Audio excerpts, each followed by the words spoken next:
मेरा ये channel subscribe करें और मेरे हर अपडेट आपको मिले इसके लिए बेल आइकन जरूर दबाइएगा। आप सभी को मेरी ढेर सारी शुभकामनाएं। है, चाहे वो गाड़ियों के ऊपर झंडे लगे हों, घरों के ऊपर झंडे लगे हों। जिस सोसाइटी में मैं रहती हूँ वो एक मिक्स्ड पॉपुलेशन है। तकरीबन कमोबेश उतनी ही आबादी वहाँ हिंदू, मुसलमान और सिख ईसाइयों की है जितनी आबादी यहाँ देश में है। लेकिन उसके बावजूद भी झंडे लगे हैं मेरी सोसाइटी में भी।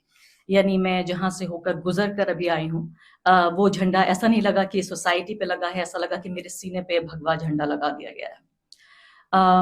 ये वो जगह है, ये वो देश है जहाँ मेरे पिता, उनके पिता, उनके पिता, उनके पिता और बहुत दूर तक अगर जाएं तो फिर बाबर की औलाद तक हम सब लोग यहाँ पले बढ़े और इस देश को अपना कहा।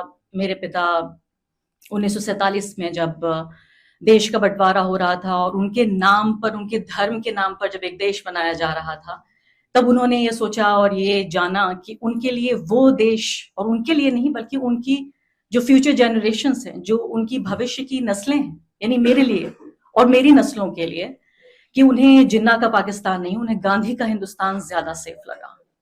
और आज जब मैं सोचती हूँ कि ये सब जो हो रहा है देश में, उनकी आत्मा को 2 साल पहले वो गुजर गए और उनकी आत्मा को कितनी तकलीफ पहुंच रही होगी कि भारत के संविधान की और भारत के लोकतंत्र की और भारत जिस पूरी नींव पर आधारित ये देश बनाया गया, यानी सोचिए कि वही 47-48 का वक्त है जब इजराइल भी बना और पाकिस्तान भी बना। एक यहूदी धर्म के नाम पर देश बनाया गया और एक इस्लाम धर्म के नाम पर देश बनाया गया। तब भारत जैसा एक ऐसा देश जो गरीबों का देश था, जो ऐसे लोगों का देश था, जो अनपढ़ों का देश था, हमारे पास कुछ नहीं था लेकिन हमारे पास मूल्य थे और मूल्यों से भी ज्यादा हमारे पास हिम्मत थी ये तय करने की कि हम अपने देश को एक धर्म की पहचान नहीं देंगे। और एक ऐसे वक्त में बुलाने के लिए जिससे कुछ ही घंटों दूर हैं हम, ऐसे वक्त में जब भारत को एक नई आजादी मिलने वाली है और भारत में जो उस वक्त के जो क्रिमिनल्स होते थे, जिन्होंने मस्जिद तोड़ी, आज वो इस वक्त के फ्रीडम फाइटर्स हैं, स्वतंत्रता संग्रामी हैं। अदालत का एक आदेश था कि भाई ट्रस्ट को कहा गया कि आप मंदिर बनाइए। अदालत के आदेश में ये भी कहा गया कि मस्जिद तोड़ना घोर अपराध था, यानी जुर्म तो हुआ लेकिन मुजरिम ढूंढने से नहीं मिल रहा है। उसी आदेश में ये भी कहा गया कि जब आप मंदिर बनाएंगे तो 5 एकड़ जो आपको रहम खा के ये जमीन दी गई, उस जमीन पर एक रहम की या एक तरस की एक मस्जिद भी बना दीजिए।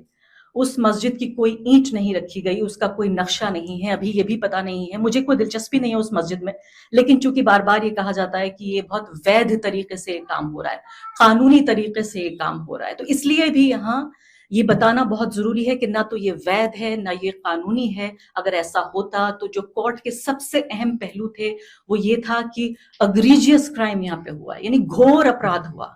तो अपराध हुआ, अपराधी नहीं मिल रहा है। मंदिर बनाना था तो मस्जिद भी बनानी थी, लेकिन मंदिर बनाने को लेकर देश का एक ऐसा नेता जिसको 140 करोड़ लोगों ने चुनकर भेजा, वो नेता अपने को सिर्फ एक धर्म का नेता मानकर और जानकर बहुत खुशी से वो घूम रहा है, वो कर रहा है जो उसको करना है, सिवाय उसके कि जो उसका काम है। मेरा ये चैनल सब्सक्राइब करें और मेरे हर अपडेट आपको मिले इसके लिए बेल आइकन जरूर दबाइएगा। आप सभी को मेरी ढेर सारी शुभकामनाएं।